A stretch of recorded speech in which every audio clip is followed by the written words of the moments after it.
Welcome to my YouTube channel. आज जो हमारा टॉपिक है वो है स्ट्रेटेजिक इवैल्यूएशन एंड कंट्रोल। तो स्ट्रेटेजिक इवैल्यूएशन एंड कंट्रोल बिल्कुल लास्ट स्टेप है या लास्ट फेज है किसका, स्ट्रेटेजिक मैनेजमेंट प्रोसेस का। तो हमने क्या किया था, हमने स्टेप्स पढ़े थे, steps of strategic management process. इसमें सबसे लास्ट में था हमारे पास इवैल्यूएशन एंड कंट्रोल। ठीक है, हमने गोल सेट किया था, यहाँ पे गोल चेक किया था और मिशन ऑब्जेक्टिव डिफाइन किया था। उसके बाद एनवायरमेंटल एनालिसिस किया था, यानी कि ऑर्गेनाइजेशन के बाहर का एनवायरमेंट कैसा है। फिर हमने कॉर्पोरेट का एनालिसिस किया था, यानी कि ऑर्गेनाइजेशन के अंदर का कैसे रिलेशनशिप है, कैसी उसकी वर्किंग पैटर्न है। फिर हमने स्ट्रेटेजिक ऑल्टरनेटिव्स देखे थे कि हमारे पास कौन कौन से ऑप्शन है, हम किस किस तरीके से काम कर सकते हैं। फिर एक स्ट्रेटेजी चूज करना और फिर उस स्ट्रेटेजी को इम्प्लीमेंट करना। बट उसके बाद इवैल्यूएशन एंड कंट्रोल का जो टॉपिक है, इसमें क्या होता है कि जो इम्प्लीमेंट करी गई है स्ट्रेटेजी, जो भी प्लान और स्ट्रेटेजी इम्प्लीमेंट करे गए हैं, क्या वो अभी भी हमारे यूज में आ रहे हैं, क्या वो हमें पॉजिटिव रिजल्ट दे रहे हैं। और अगर नहीं दे रहे हैं तो हम क्या करेंगे, उसको करेक्टिव एक्शन लेंगे, यानी कि उसके लिए डिसीजन लेंगे कि हम अब इसमें और क्या चेंजेस करें कि हमारे को प्रॉफिट होना शुरू हो जाए। अब मान लीजिए हमने अपने रिसोर्सेज, अपनी स्ट्रेंथ और वीकनेस के अकॉर्डिंग क्या करा कि अपनी यूनिट्स सेट कर दी। मान लीजिए हमने 1000 यूनिट्स सेट कर दी परफॉर्मेंस कि हमारी कितनी परफॉर्मेंस रहेगी, हमारी आउटपुट क्या रहेगी, इतनी रहेगी। जो हमारे प्रोडक्ट, जो हमारे पास रिसोर्सेज अवेलेबल हैं उसके अकॉर्डिंग, चाहे फिर वो ह्यूमन रिसोर्स है या मशीनरी वगैरह जो भी अवेलेबल है और रॉ मटेरियल, उसके अकॉर्डिंग हमारी एस्टिमेटेड क्या रही, एस्टिमेशन क्या रही 1000 यूनिट। बट अगर हमारी एस्टिमेशन इतनी रही, एस्टिमेट तो हमने ये किया, ठीक है, और रिजल्ट एक्चुअल में कितनी हमने प्रोड्यूस करी 800 यूनिट। ये क्या हुआ, एक्चुअल में जो प्रोडक्शन हुई वो कितनी हुई 800 यूनिट की। तो 200 यूनिट जो कम हुई है उसकी वजह क्या हुई, उसको चेक करेंगे और फिर उसके लिए डिसीजन लेंगे। तो यही है स्ट्रेटेजिक इवैल्यूएशन एंड कंट्रोल। तो strategy evaluation is that phase of strategic management process whereby the strategist test whether the chosen strategy is meeting the present objective after its implementation। कि जो implement कर दी है strategy, क्या वो हमारे organisation के objective को पाने में सफल है अभी भी या नहीं है। ये नहीं कि एक बार ही आपने स्ट्रेटेजी बनाई और छोड़ दिया, उसको बार बार चेक करना पड़ता है। तो सबसे पहले ऑब्जेक्टिव स्ट्रेटेजी प्लान किए जाते हैं, ठीक है। उसके बाद क्या करते हैं, परफॉर्मेंस को सेट किया जाता है, सेट स्टैंडर्ड परफॉर्मेंस।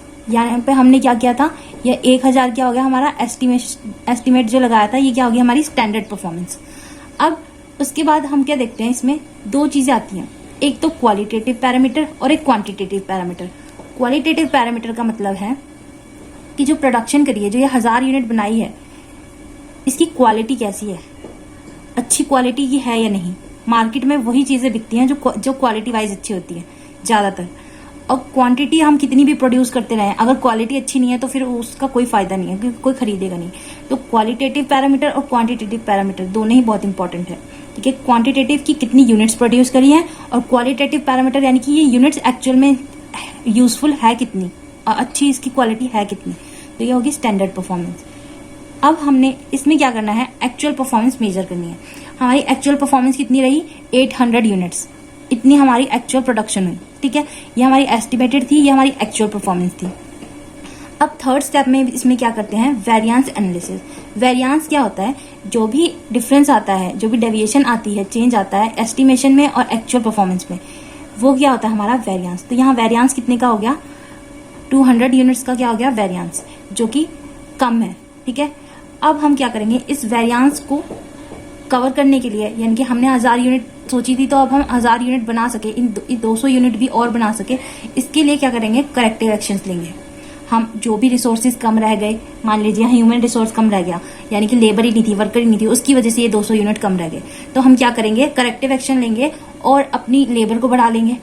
तो अगर लेबर बढ़ जाएगी तो ये 1000 यूनिट जो हमने सोची थी कि इतनी बनाएंगे, वो 800 यूनिट जो बनी थी उसकी बजाय कितनी बन जाएगी, 1000 की 1000 पूरी बन जाएगी, ठीक है। तो यही है करेक्टिव एक्शन लेना। अब ये करेक्टिव एक्शन जब लेते कब है, जब यहाँ पे फीडबैक जाता है। फीडबैक गया, ऑब्जेक्टिव्स और स्ट्रेटेजी प्लान को क्या करेंगे, रिवाइज करेंगे, यानी कि दोबारा से बनाएंगे।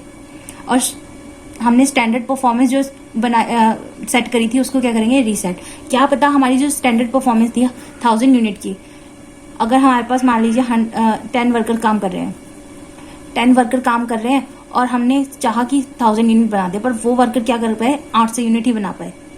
तो हम क्या करेंगे, ये जो हमारी स्टैंडर्ड यूनिट है उसको भी, उसमें भी ये हमने ओवर एस्टिमेट कर ली, उसको भी हम क्या कर सकते हैं, रिड्यूस कर सकते हैं 900 यूनिट्स तक। कि चलो 1000 यूनिट अगर हम सोच रहे हैं और 800 बन रही है, तो इसको हम क्या सोचते हैं कि एस्टिमेशन जो हमारा है वो ओवर चला गया और इसको दोबारा से रीसेट करके 900 यूनिट का हम एस्टिमेशन लगा लेते हैं। पहले हम 1000 यूनिट सोच रहे थे बन जाएगी, अब हम सोचेंगे कि 900 यूनिट बन जाएगी। तो थोड़ा डिफरेंस रह गया, वेरिएंस कम हो गया। तो एक्चुअल परफॉर्मेंस को क्या करना, रिफाइन।